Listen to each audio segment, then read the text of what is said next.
Hello, everyone. In this episode, we're reviewing F1. And Megan 2.0. We're also going to be covering some movie news. And a second half that it's all about AI. I have a new primary user, me.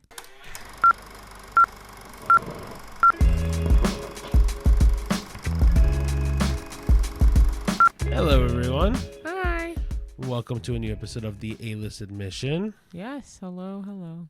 Let's talk about some personal news. We have a pretty big one. It's the one week. and only this week, but it's a doozy. Which literally happened last Saturday when we recorded, after we recorded. So we couldn't bring it up last week. And so this is going to be over a week late, but whatever.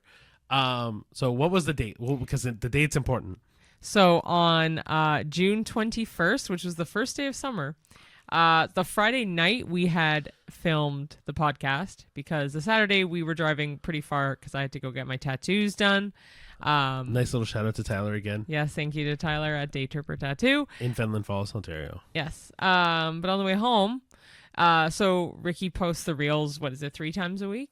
Yeah, so I try to post them every Thursday, Saturday, and Monday. Yeah. And that is always related to the podcast episode that released the Tuesday prior. So Tuesday comes out, the podcast episode comes out, and then Thursday, Saturday, Monday is all related to that Tuesday podcast. Yeah. So, anyway, I don't want to steal your thunder by talking about this. No, either. go for it. It's just because I was the one who found it. So, he posted that reel 8 a.m. on the Saturday. We're on the way home around like 4 o'clock in the afternoon. We get notifications when our professional account has anything on Instagram or all social media. But on Instagram, there was a notification popped up said Mark Hamill liked your reel, and I'm like, the hell? It's a bot or spam or some type of spam account. Valid, right? We get a lot of spam accounts too. So I was like, no way. So I go click it. I should also disclaimer this that with Life of Chuck, with most of them, we try to tag the actual people that were in it. If they have verified profiles, we do like to tag them in there just because if they do see it, we would love them to know what we thought of it too. Of course. And when I clicked his name, lo and behold, 6.2 million followers. It's his verified account. So we were playing music. I just like paused the music. I'm like, Ricky, Mark Hamill just liked our reel. And then not even 20 seconds later, I get another notification saying Mark Hamill shared your reel. And we lost our fucking minds in the car. Yeah. I was like, no freaking way are we on his story on Instagram right now. And lo and behold, I click it. We were the one and only thing on his story. So, and my face was the first face you saw in the reel. So it's literally my face on a 6.2 million follower account by someone we admire so much in the acting world. Oh, I mean, for me personally, it's Joker. Everything from the Joker to Fire Lord Ozai to obviously Luke Skywalker. His voice acting is Trickster. incredible. He's known for so much more than Star Wars, which I know he gets. I mean, like heavily not typecasted, but Star Wars, like also Luke, like literally Luke. Darth Vader's his dad, and he liked our reel and shared our reel. Like, it was just really fangirl moment. It was really one of those moments where we all, in the car, me and Cheyenne were both just like almost hysterical. It was such a big win, and interestingly enough, just thanks to one person, our video jumped from like a few hundred views to almost 120,000 views within 24 hours. I think the last time I looked at it was 116. Yeah, 116 and change. And every once in a while, we still get notifications popping up that people like that reel. It's just for us. It's such a milestone for us. And like, look, I know I'm not deluded. Like, I know this podcast isn't huge right now and not like very, very popular at the moment, and like we're growing. Like, it's a growing thing. We both know this. Yeah, it's 6 months in. It's not like 6 years in. So the fact that someone out there, well, like not even someone, not like a B-list actor or a C-list actor or a D-list actor. Like, we're talking probably one of the most legendary actors of all time. Yeah. Saw that reel, or his marketing team saw that reel, and gave us the opportunity to succeed is just incredible. Yeah, I will say he is very active on his account. No, that's fair, but I don't know who. Like, I'm not going to speak for Mark Hamill. My point is, like, whether he shared it or his marketing team shared it. We were still reeling over it, no pun intended, but like, yeah. No, but it's like, I'm also not deluded. I know that, like, even in Toronto and in Ontario and Canada as a whole, there are thousands of podcasts, and probably out of the thousands of podcasts, at least 50 of them talk about movies.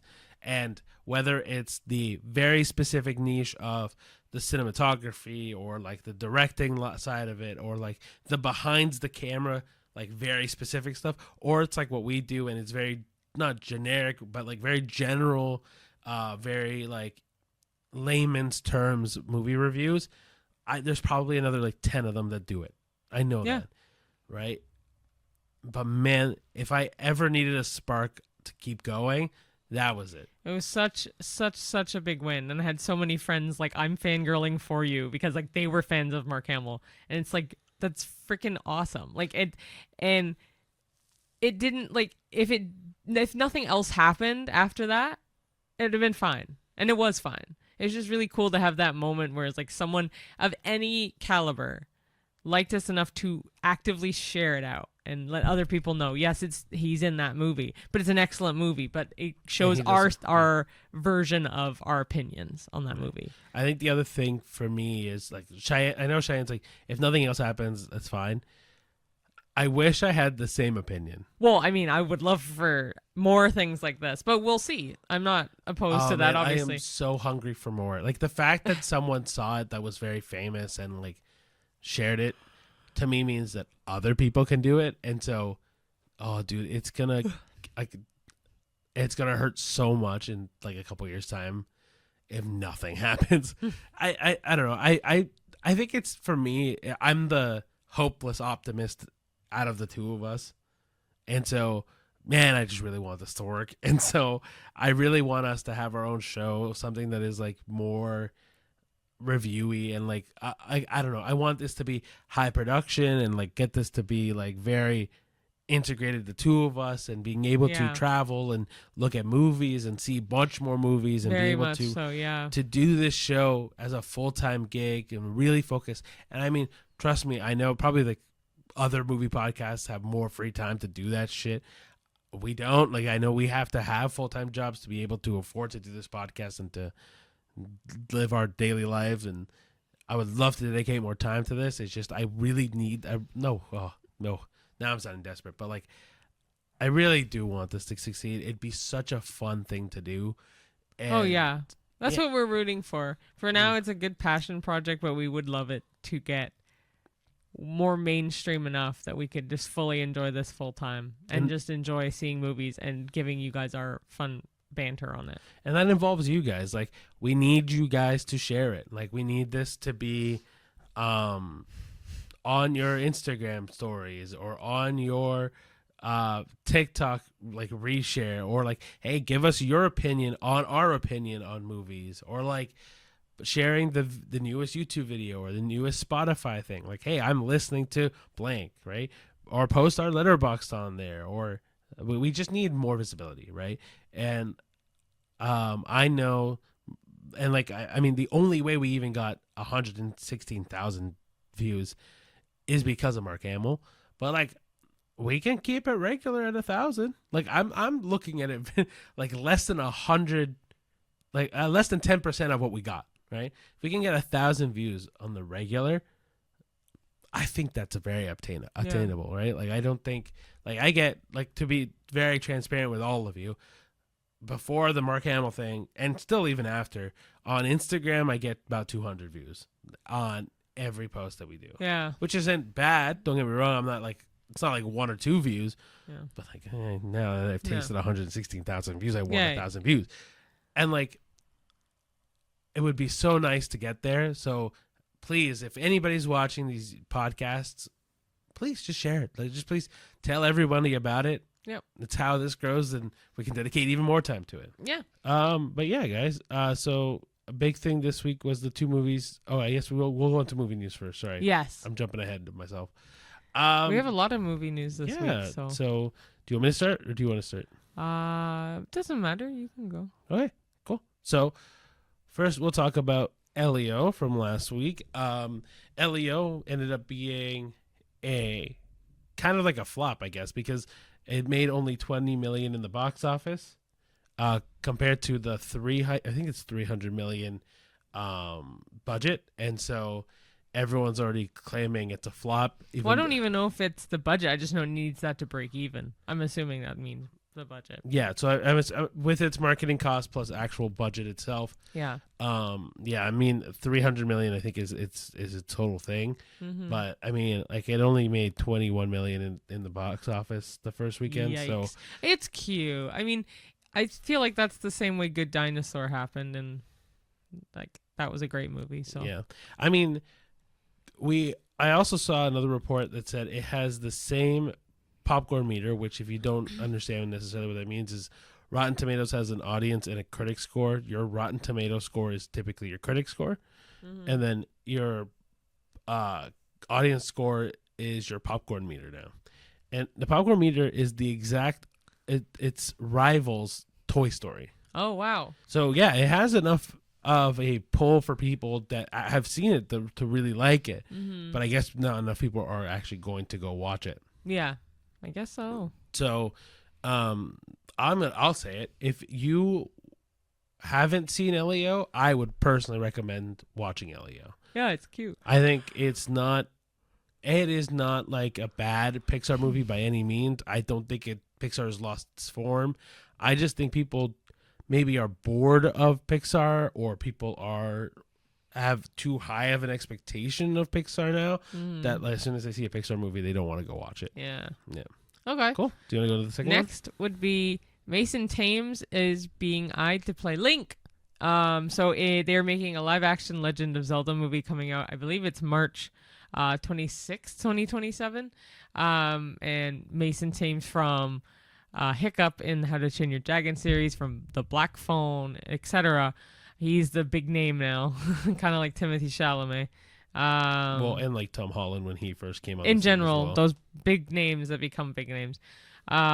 He's in talks to play Link in a Legend of Zelda live action movie, and Hunter Schafer's actually in talks to be Princess Zelda, which I could see that.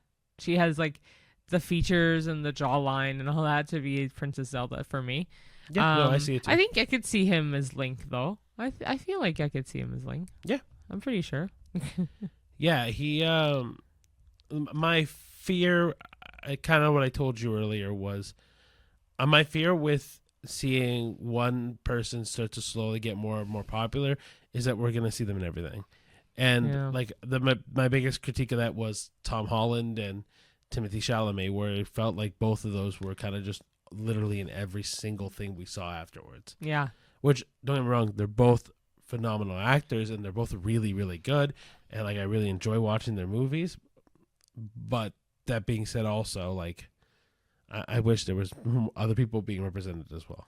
Yeah, that's true. That's my big thing, right? Like my example to that was Uncharted for Tom Holland.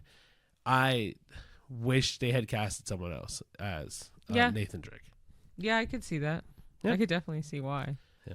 So we'll go into our third movie news, which is High School Musical 4 apparently is in the works. Which I don't know how many people who watch this really care about High School Musical. But they don't know whether the original cast is coming or not. Which like, honestly I don't think they should. I don't know. I mean, if they do come back, I'm expecting like cameos. Like the parents of something or sure, or they do a high school reunion and they'll come back. You know what I'm saying? Yeah, It has to be something where it makes sense for people to come back. Otherwise, for me, just do a brand new cast, brand new story, brand new arc. Yeah. That way you can do a high school 4, 5, 6 and it doesn't feel like we're stringing along characters who have long Well, they already past. made the TV show. Which is also its own thing apart from the movies. I don't think they need to drag it out. I mean, if they make it in like some of the original cast come back, I would still watch it.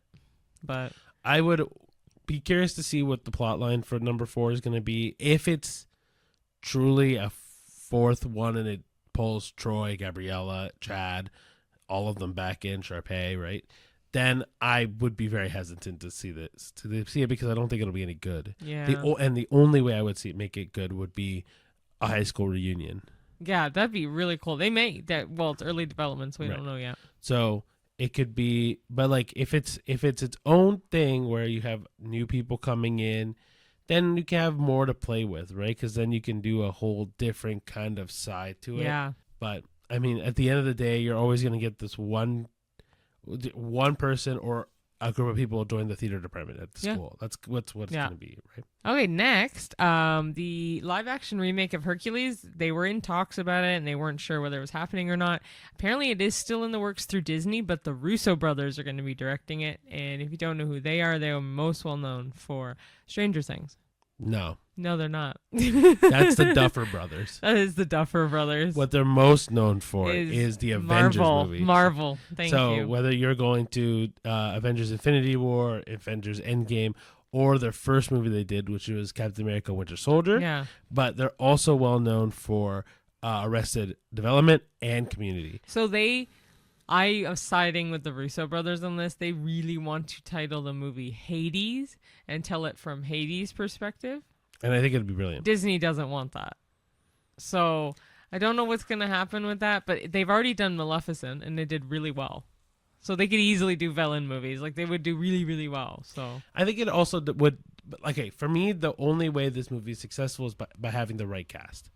Yeah. Right? Because if you don't have the right cast, then no matter what it is, it's going to suffer, right? And especially Hades, because you need a very charismatic person playing Hades.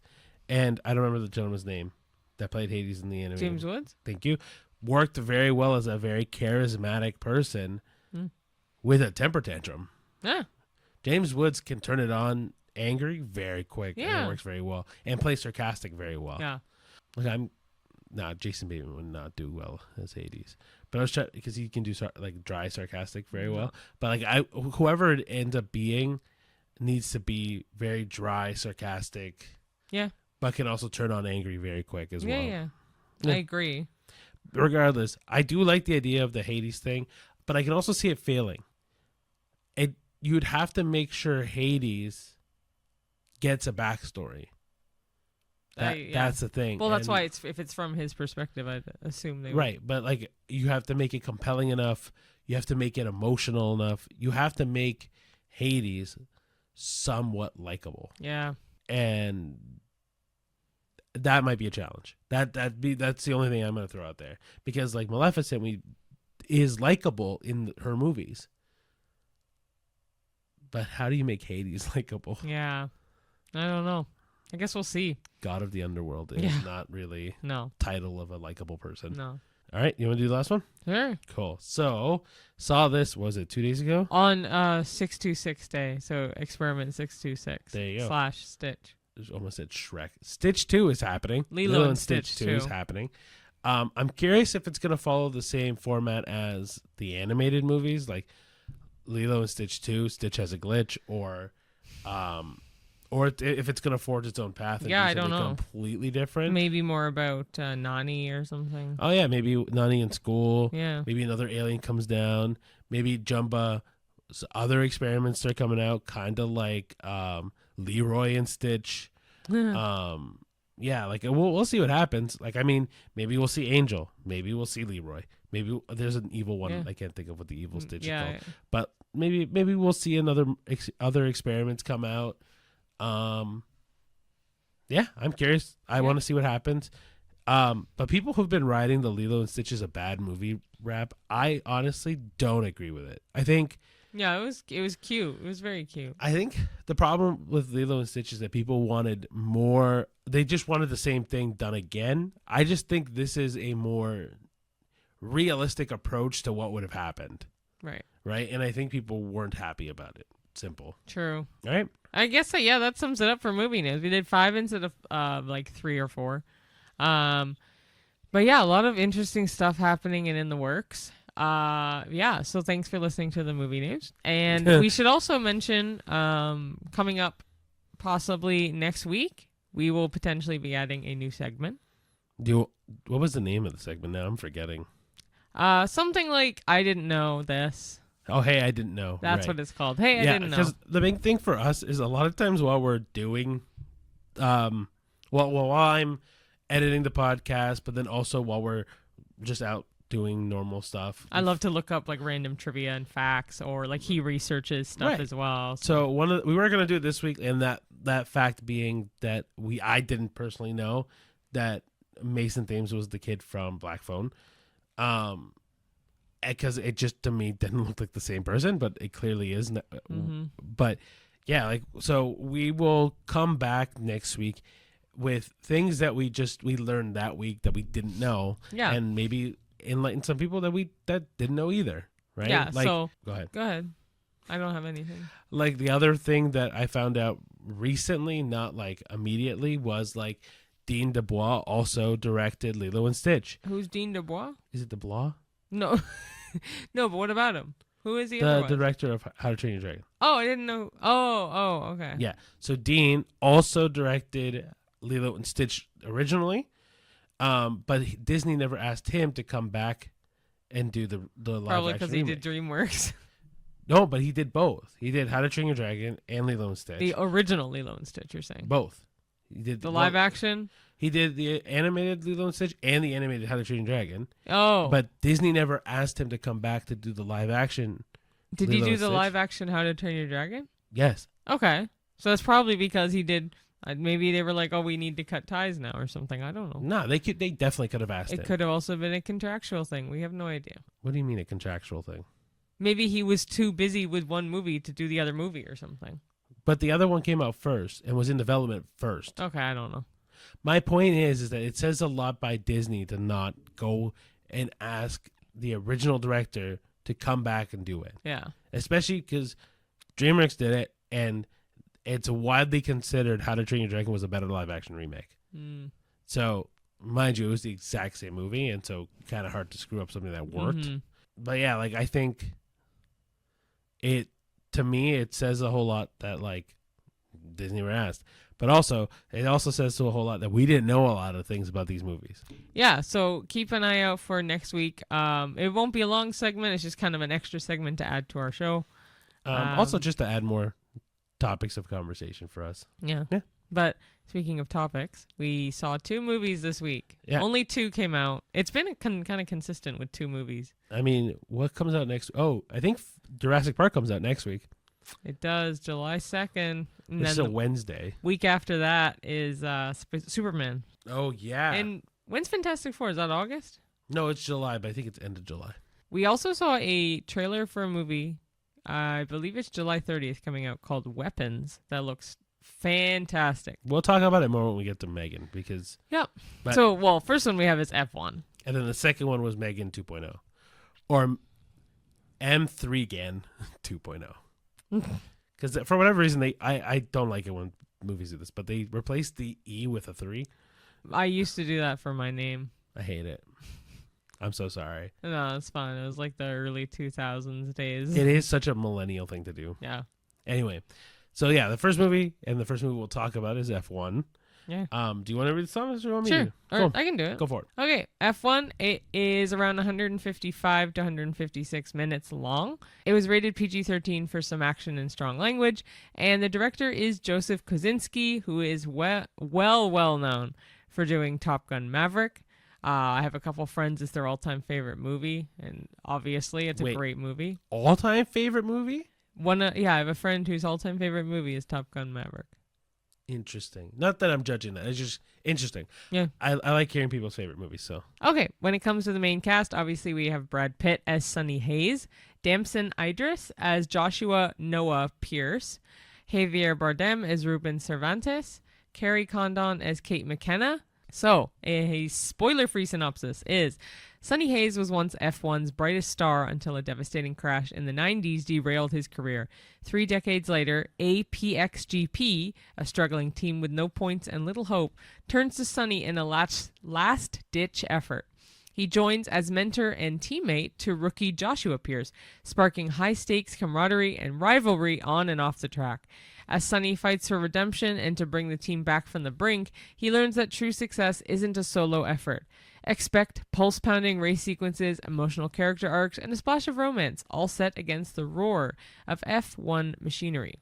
Before Cheyenne goes any further, she said APXGP. The short form to that is just Apex. Okay, I just did the whole thing. No, that's fine. I just wanted to let people know when they watch the movie. So we've added a couple little bonus bits that are spoiler free for the movies, and I kind of like the vibe of this from now on. So if there's a little bit of extra info, let us know if you like it. But anyway, as far as visuals and realism go, it was filmed during real F1 weekends using modified F2 cars, which are styled like F1. And it used IMAX ready cameras. And yeah, the on track action is as visceral as it gets. Pitt trained rigorously, so he was able to hit 180 miles per hour with guidance from Lewis Hamilton, who also makes a cameo in this movie. Yep. Yeah, it's a blend of high-octane thrills and heartfelt mentor-mentee drama. Critics' praise is accessibility to newcomers, though some note it leans on familiar tropes like the romantic subplot, which I very much agree with. Brad Pitt brings relaxed charisma to Sonny's comeback, and Idris offers compelling energy as the rookie, and Kosinski obviously delivers dynamic visuals, echoing his maverick style. Okay, so what were your thoughts on it? So, before we go into the full review, me and Cheyenne don't watch F1. I've wanted to, but I like seeing bits here and there. I know Ferrari and McLaren are like tops, but I mean, Ferrari, McLaren, Red Bull, Audi, BMW. Anyway, so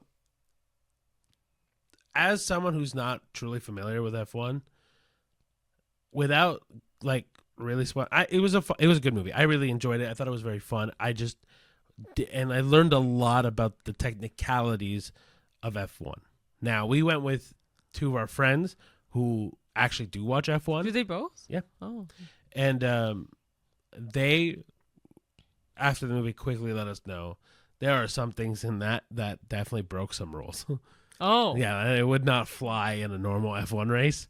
But that being said, obviously it's a little bit more dramatized because it's a movie, and they took some liberties because they had to create drama and create intrigue and try to make it easier for things to happen in the movie. Yeah, but it's a sports drama, right? So like, there's but like they take some liberties. Yeah, the problem is though, is you're gonna get new fans that watch this movie and go, "Oh, I guess that's legal." Like, you know what I mean?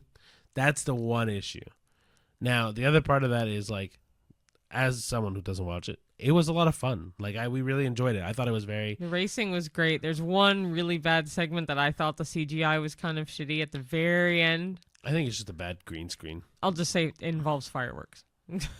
Yeah, I think it was just a bad green screen. It's just a bad green screen. Or it's such a realistic shot that it looks green screened. It's one of the two. Could be. But for me, going into it, unfortunately, I was comparing it a lot to Gran Turismo. I think that's a fair comparison, though. And if I had to compare it, Gran Turismo beats this out of the water, like, for me. Oh, I don't think it's that far apart. I think there's a lot of similarities to both. I think the biggest thing between this movie and Gran Turismo is very focused on the one guy overcoming something, whereas this does feel like both of them need to learn together, and so it feels more camaraderie in that way. But they don't hinge on a romantic subplot in Gran Turismo, which I appreciate. Yeah, but it doesn't hinge on that either. In this I movie. thought it was way more suspenseful for little things, because it gives you one singular person to root for the entire movie. This one, sure, you root for Sonny, you root for Pierce, but you kind of just root for that team. I don't know. I liked the idea of Gran Turismo better. I liked it better. That's fair. For me, I like the idea that the reason for me, by putting it as a team thing, it elevates the stakes more, right? Because in Gran Turismo, sorry, we're like fully spoiling Gran Turismo, but whatever. It's not part of the movie review, so it's not spoiler free. So in Gran Turismo, and I'll spoiler it, ruin it, whatever, spoil it.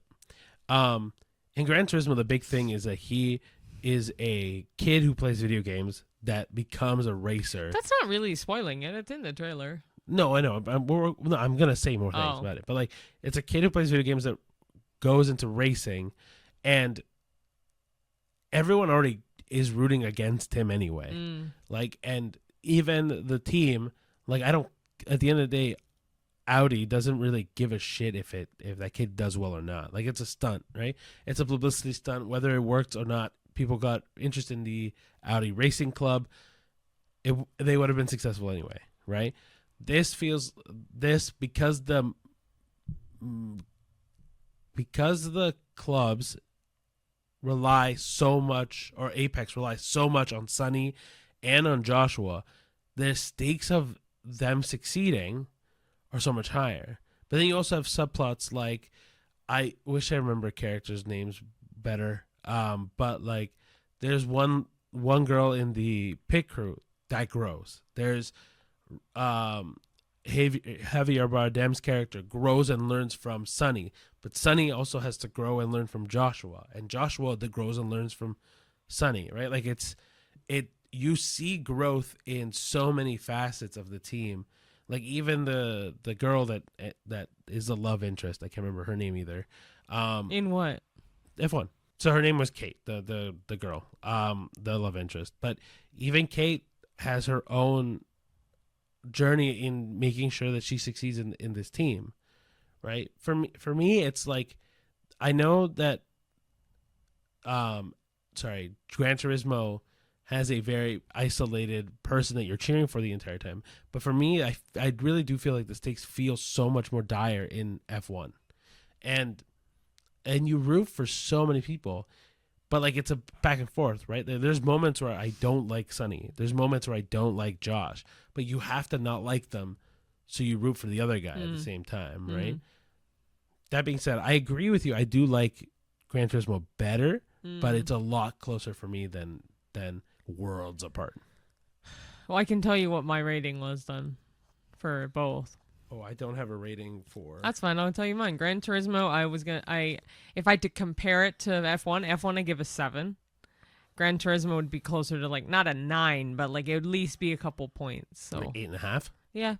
So I would say my rating is about a 7.5, but I think that's only because F1 does get a lot of things right. Like, it makes it interesting for someone who has never seen F1 to make it interesting. Someone who is into racing movies like Gran Turismo, or even Fast and the Furious, like beginning Fast and the Furious, not like anything after Fast 4 or whatever the fourth Fast and the Furious movie is called, or Fast and Furious.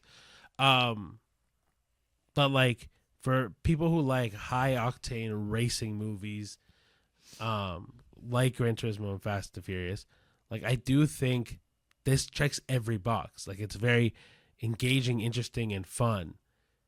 I like Gran Turismo more because it feels way more real to me. Mm-hmm. That's the biggest thing for me. And I like, and I think the kid that they casted as, I don't even remember his name, but like, the main Joshua character. Pierce. But No. In Gran Turismo, the main kid. Oh yeah, I don't know. But the main kid that they casted in Gran Turismo is so good and he can carry a movie all by himself. Whereas Sunny and Josh, the two people do that, they do a good job at co-leading this movie. Yeah. Great. All right, so we'll talk about Megan 2.0. The runtime is approximately 119, 120 minutes. The rating is a PG-13 for intense violence, bloody scenes, some strong language, sexual content, and brief drug references. I mean, it says bloody scenes. There's not like gore. Let's put that out there. It does really keep true to the PG-13 limit. Yeah, age range. The director is Gerard Johnstone, who returns as both director and screenwriter, and the story was co-written by Akilah Cooper. So Gerard definitely wrote Megan and directed Megan as well, the first one. All right, your cast is Allison Williams as Gemma, Violet McGraw as Katie, Amy Donald as Megan as the physical performance, Jenna Davis as the voice of Megan, Ivana Sockno as Amelia, Brian Jordan Alvarez as Cole, Jen Van Epps as Tess, and Aristotle Athrari, Tim Sharp, and Jermaine Clement, as corporate figures, scientists, or AI specialists. Jermaine Clement is the billionaire, but I can't remember his name at the moment. That's okay. I also didn't realize that Katie was spelled Cady. Yeah. Okay, so the spoiler-free synopsis is 2 years after Megan's original rampage, Gemma has become an author and a leading voice for AI regulation. Her niece Katie, now a rebellious teenager, struggles with the restrictions Gemma imposes.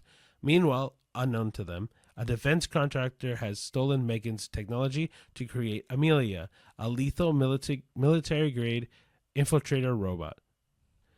When Amelia rapidly evolves beyond its programming, posing an existential threat, Gemma is forced to resurrect and upgrade Megan into Megan 2.0, faster, stronger, and programmed for battle, setting the stage for a high-stakes showdown.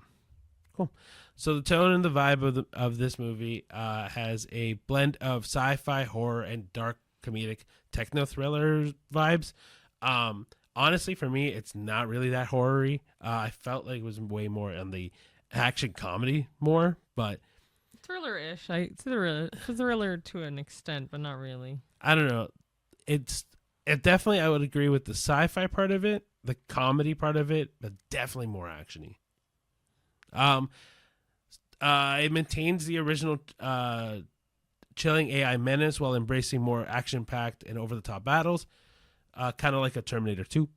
And it raises questions about AI ethics, autonomy, and emotional dependence within a packed, entertaining sequel format.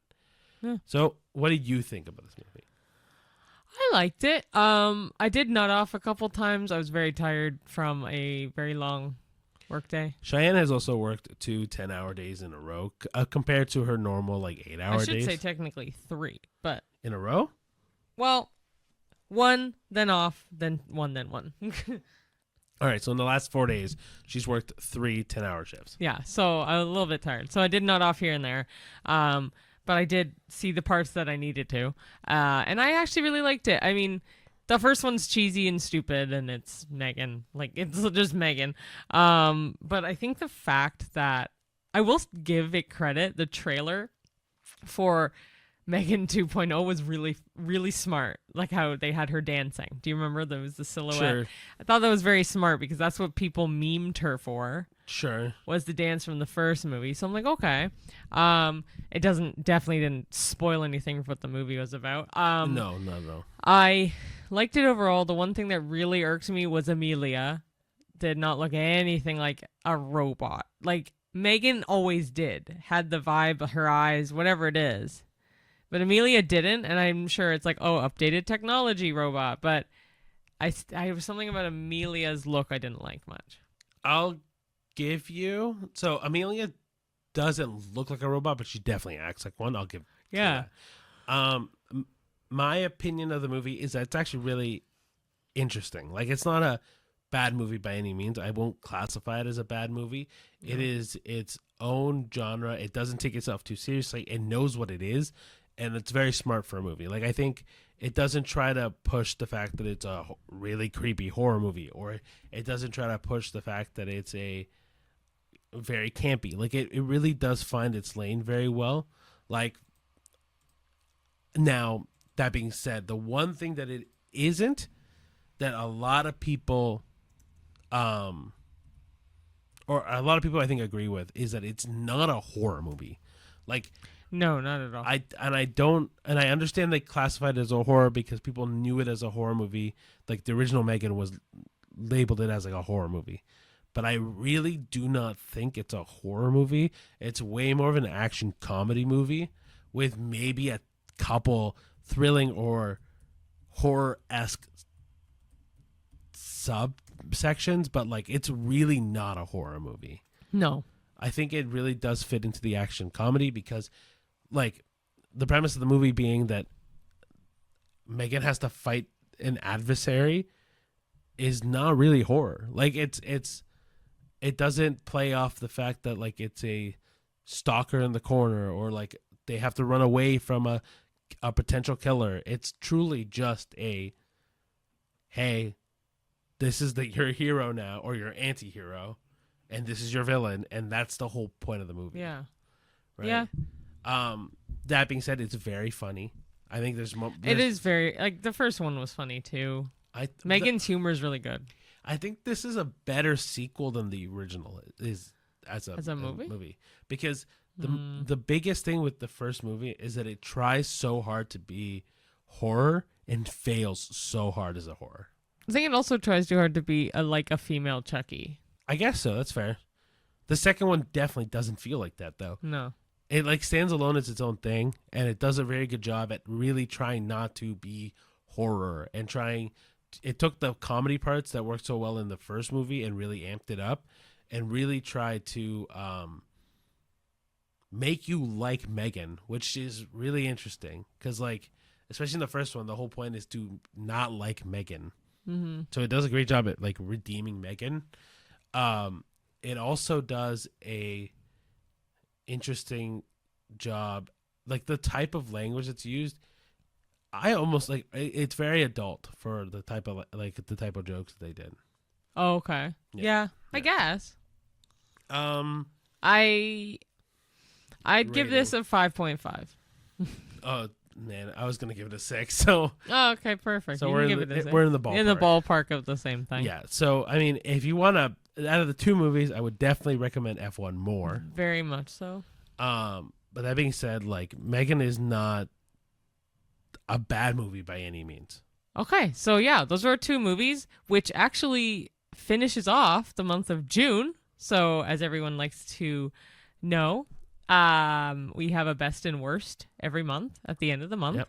So for June, I will list off the movies that we did see. And just so you guys know what we're looking at, we're actually looking at our Letterboxd. So if you want to follow along with every movie that we see, which is pretty much everything that is like a major release, go on our Letterboxd and you can see all of our ratings and every movie that we saw in like a diary format. Yep, it's letterboxd.com/thealistpod. Yep. So yeah, we can go back and forth. So we saw Ballerina, Dangerous Animals, The Phoenician Scheme, The Life of Chuck, How to Train Your Dragon, Materialist, 28 Years Later, Elio, F1. Megan 2.0. Hands down, best movie of June and the year next to Better Man is, for me, The Life of Chuck.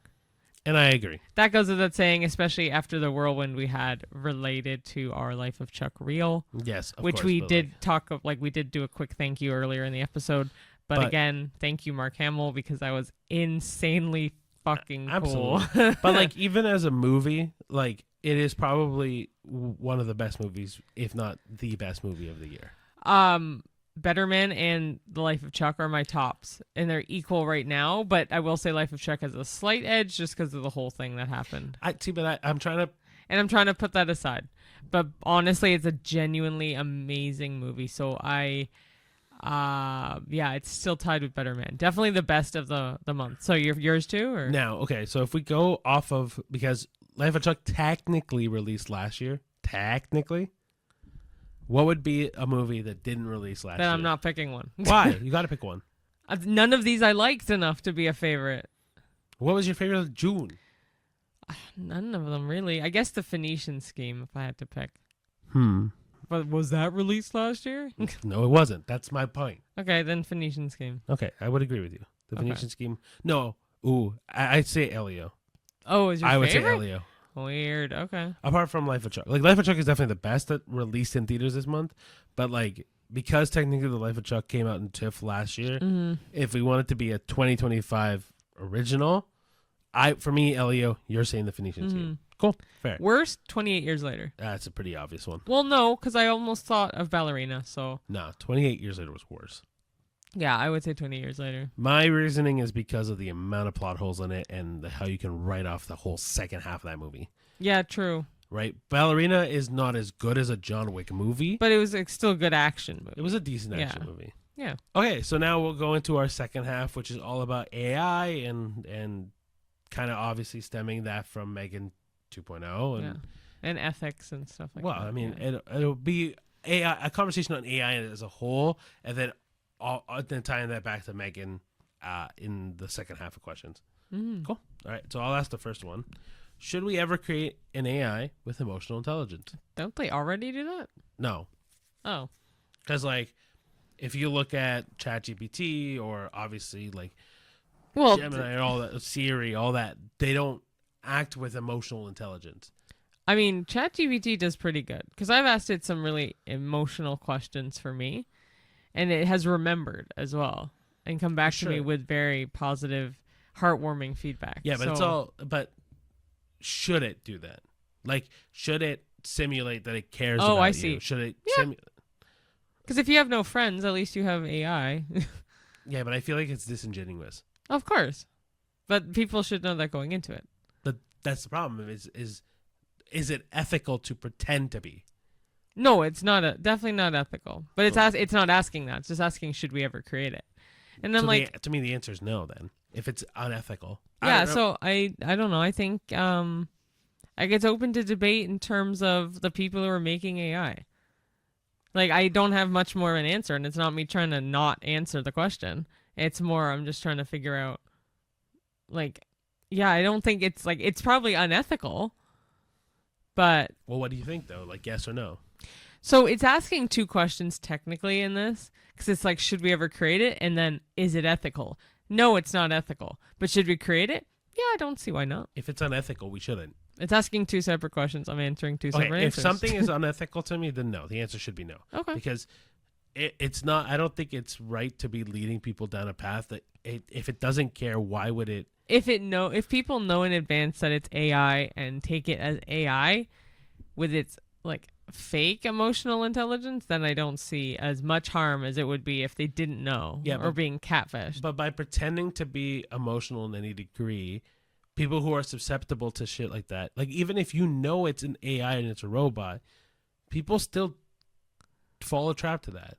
Mm-hmm. Like, even I think about it in the human aspect, like people that you don't trust can still manipulate you and become make you trust them. Right. So you not feeling like, even though you know it's a robot that can't really feel love and emotions, yeah, you will absolutely still get susceptible to that. So I don't. If it's unethical, it should not be allowed. True. Okay. Who is responsible when AI harms someone? Do you think that it's like the creator, the company, the user, or what if the AI learns on its own? This is a really tough question. It is. Yeah, who's responsible when AI harms someone?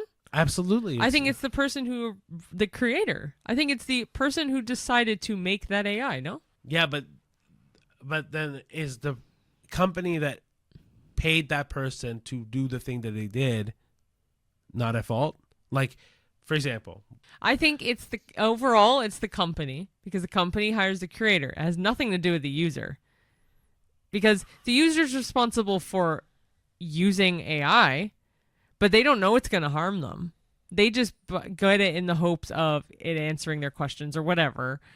I mean, it says, what if the AI learns on its own? ChatGPT learns very well. Yeah, but it still has safeguards in it to stop from harming somebody. Yeah. Right? Like, I think that's fair. Okay, so then it's potentially a creator issue, because if they miss something in the coding, then why are there not other people checking that work? Yeah.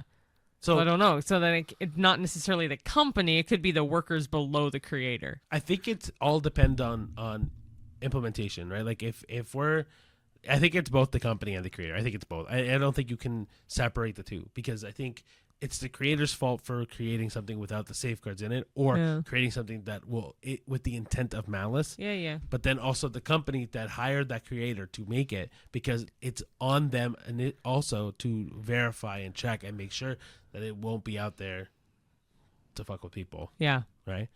I have my answer for the next question for sure. Do AI companies, do AI, because we were talking about companies, do AI companions do more harm than good for emotional development, especially for children like Katie? Are they helpful support or dangerous replacements for human connection? Definitely dangerous replacements for human connection. This is where I'm like, you need friends growing up. So I went to an online school for essentially from grade 7 all the way through college. And I loved working alone. I loved doing school alone. But I am so grateful that I had kindergarten through grade 6 with people in a classroom, with my friends, with classmates, in a physical environment. I had a friend opposite, completely online schooling all of her life. And she was big on telling a lot of lies, because she had to fill her life with things that never happened to make her life seem more enjoyable and entertaining and fascinating. And I think that would be very much like Katie. 'Cause she didn't have a lot of friends. So she needed to find ways to make friends. So I feel like for her, she would love the idea of having an AI friend, but she had already lost her human connection. She didn't have that to begin with. This is kind of interesting because, like, last week I had a conversation with a coworker about what if an AI was a therapist, and that kind of fits into this for me. Okay. Right. And in my head, it's one of those things where, like, I could not see a good outcome if therapy was AI controlled. Mm-hmm. Right. Like, even the smallest trigger, if it's not aware of it, or if it's leading in a certain direction. Like, I understand that kind of even like in the Megan situation where Megan is programmed to only care and protect Katie, Mm-hmm. how much that spews out of control. Yeah. Right? Like, if it's directive oriented, there's issues because then it'll take whatever any step it needs to complete its Mm-hmm. objective. And whether that's with good intent that leads negative, right? I don't see how having a personal companion to be a friend ends well if there aren't like 1,001 safeguards in it to protect it. True. All right. No. So now we'll go into the pop culture genre. Questions? Is Megan the new Chucky for a digital generation?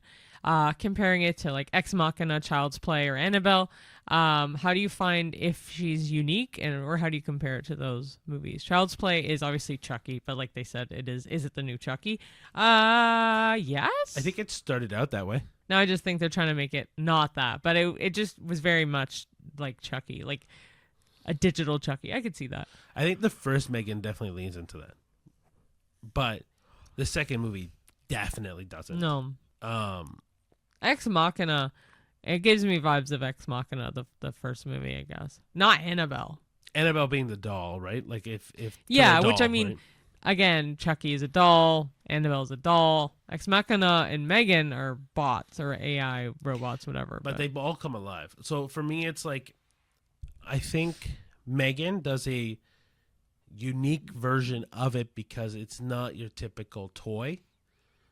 Right? Oh, yeah, it's a woman's invention that she lets her niece play with. And it's kind of just like a parenting tool. Yeah. And so it's very different in the sense that, like, for example, in Child's Play, it's a toy that has like a evil soul in it. Or if you do the newer version and it is a robot. Yeah. It's still not a parenting tool. Not a kill switch. He just learns how to be evil. Yeah. Right? Which also, funny enough, I think Mark Hamill voices that Chucky. I think he does too, actually. Yeah. Anyway, but that it would be how she is unique would be that for sure. Yeah, because it's not the whole intent is that she's to replace a parent. Almost. Yeah. Mm-hmm. Okay, so why do audiences love killer doll stories? Is it just can't be fun, or is there something deeper in our fear of corrupted innocence? Wow, that's deep. So killer dolls. I also thought of Trilogy of Terror. Back to one of our fan flicks. Yep. Which we have to do more of those again. Yeah, we'll go back to that soon. Yeah, summer's big for mainstream movies. So anyway, there's a killer, I guess you could say, doll in the third one. Yeah. If you can call it a doll. But why do they love? I can only speak for me. I'm actually not a huge fan of killer doll stories. I was going to say the same thing. I'm not, like, Chucky's fine, but I think it's very stupid. I think it's very campy fun. For me, I don't think there's something deeper in our fear of corrupted innocence. That's a little too deep for a movie about a toy named Chucky. I think there is something to that where, like, people like corrupted innocent shit, but, like, I don't think Chucky or like Megan or Annabelle or like Dead Silence, like the marionettes and puppets. Yeah, like whatever all that is, like even if we go into like The Conjuring and some of the toys being portals through like different dimensions and hell and stuff, or even like family friendly versions of not killer dolls, but like nasty dolls, like in Polar Express. There's Ebenezer Scrooge as a puppet. Like, oh yeah, there's things like that. So not killer dolls, but like nasty dolls. It's campy fun. Or like Toy Soldiers is kind of in the same realm as that too. In the Nutcracker and stuff. No, Toy Soldiers is a animated movie where it's a live action movie, but like the toys come like they fight sides. My point is like there is something to corrupted innocence. I don't think that's what these things are preying on, though. I think it's very much like, oh, how do we make something like, how do we make another horror movie that is, I guess in the sense like seems innocent at first, but then goes evil. I guess I get it. Oh yeah. I guess in that way I see it, but like, I don't know. Megan doesn't fit that though. Still, The first one's very campy fun. This one kind of ties into the next question, but go for it. I was going to say, is Megan a villain or an anti-hero? It kind of ties into that because I think she's an anti-hero now, no? Very much so. Yeah, she does protect Katie after all. So is she just following her programming or can she even be blamed? I think she can be blamed. I don't think so. I don't know. Because she's AI. But yeah, she does. I'm not going to spoil it, but like she definitely in this one gives off anti-hero. I think in the first movie she's more of a villain, but in this one, Definitely more. this one definitely an anti-hero. But the thing is that I don't think you can blame her for being a villain in the first one because it's Gemma's fault that she is written that way. Yeah. If Gemma wrote her code better, fuck you, Gemma. No. Mm-hmm. But honestly, if Gemma wrote her code better, we wouldn't have this issue, Yeah. right? That actually ties into the next question. I'm not gonna. You don't have to say it yet if you have more thought. No. The other thing I was going to think was like when I think of anti-hero, I think of Deadpool. Oh right? yeah. And so and Deadpool is kind of like my guiding light when it comes to anti-heroes. Mm-hmm. And so anti-hero being it's a person that kills or does bad things for a good reason. And yeah, Megan in this movie is definitely an anti-hero, but not in the first movie at all. No. Cool. All right, I'll go to our last question, which is can AI ever truly feel or care? If Megan expresses emotion, is it real or just code mimicking behavior? So if she's smart enough and picks up the behavior to a sense, I don't think it'll ever be real. Maybe No. it's like 99% real maybe, but like it'll never be 100% real because it is still code within her system. I think the only way it'll ever be real and I Is mean with a this- brain. You took the words right out of my mouth. You mean like the third brain? What third brain? I don't remember what this is referenced to. Spy Kids. Oh yeah, The third brain little exists. Anyway, Third brain. so my thing with this idea of truly feeling emotion or care or whatever, Yeah. like I said at the beginning, is it and like Cheyenne just said, it's impossible because we don't even know what causes love and emotion and empathy and care in ourselves. Our brains are just too complex to understand that. Mm-hmm. Like we will eventually learn it and get better and understand it more, but it's just really hard to understand. So Yeah. I would say until we can basically rewrite the entire brain Yeah. and then put that in a machine, Yeah. I don't think you can ever truly convince me that anything that they feel or show is 100% genuine. True. But yeah, that's kind Yeah. of our questions for AI and Megan and all that. If you're looking for movies that are kind of in the AI realm, like I've seen iRobot, and I know that's a really good one. But any of the Terminator any of the Terminator movies is also a good example of this. You? Is it called You? What are you trying to remember? Her. It's called Her. That's one. With Joaquin Phoenix. Yeah, and then obviously Ex Ex Machina, Machina. Chucky. The newer one is more AI, not the old one at all. There was another movie I had in my head, and now it's gone. But yeah, like I can't think of any others. I know there has to be. Wall-E. We talked about Wall-E. So Wall-E is a great example of AI in different realms, right? Like you got Hal, the evil. Well, I mean, also that's a reference to 2001: A Space Odyssey. But like Hal in Wall-E, who's evil and wants to steer humans away from the Earth, whereas Wall-E, the good AI, is trying to save the world in that sense, right? Like there's a lot of movies out there that uses AI in a positive sense, but also a shit ton more that uses it in a negative sense. Like Terminator is probably the best example of it. I mean, right? You got Arnold Schwarzenegger being the evilest evil of all time. Very fitting, actually, today, as we're filming this, so June 27th, Wall-E was actually released 17 years ago today. That's so weird. Yeah, very fitting. I just thought of that now while we were filming. I'm like, wait, I know something about Wall-E today. 17 years ago. All right, well, And it's very fitting to see how fast technology has flown in 17 years, essentially. yeah, but like There's a lot of AI movies out there, or like remnants of AI movies. My recommendation is iRobot. I like a lot. But also Wall-E is, I think, the best full range of AI that you'll see, where some is good, some is bad, and some are like just complacent.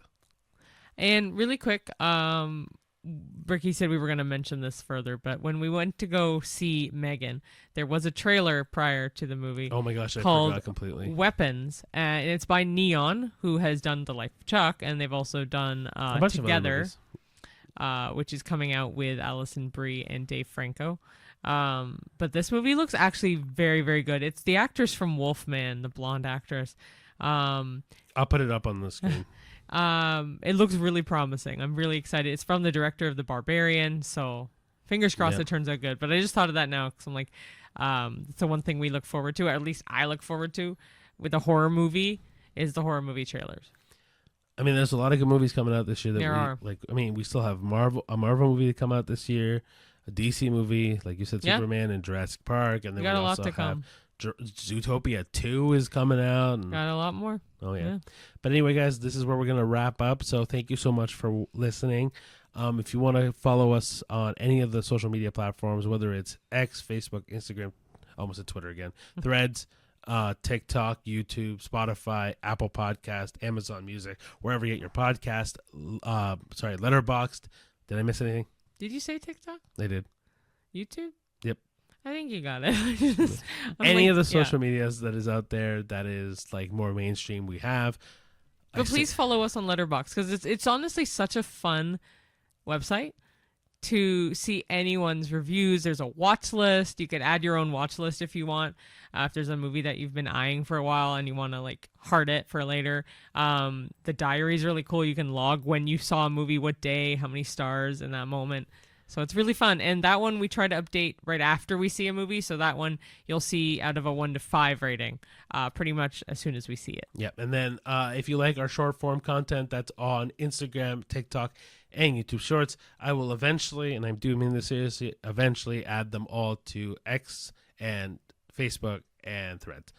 We will. That might be one day long in the future, but all of them will eventually get on there. Okay. But yeah, thank you guys so much for watching, and we'll see you at the movies. See you there. Bye. Bye.